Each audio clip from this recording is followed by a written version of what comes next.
কোরআনের কোন আয়াতটা সবচাইতে বেশি দামি আপনি মনে করেন? বিষ্ণু বললেন আযমু আয়াতিন মিন কিতাবিল্লাহি আয়াতুল কুরসি।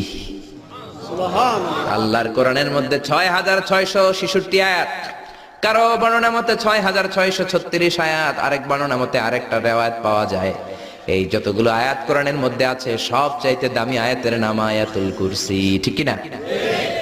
এতগুলো আয়াত থাকতে এটার দাম এত বাড়লো কেন? এটার এত মর্যাদাপূর্ণ আয়াত কেন? 5টা কারণে এই আয়াতের দাম বেশি। জোরে বলেন কয়টা?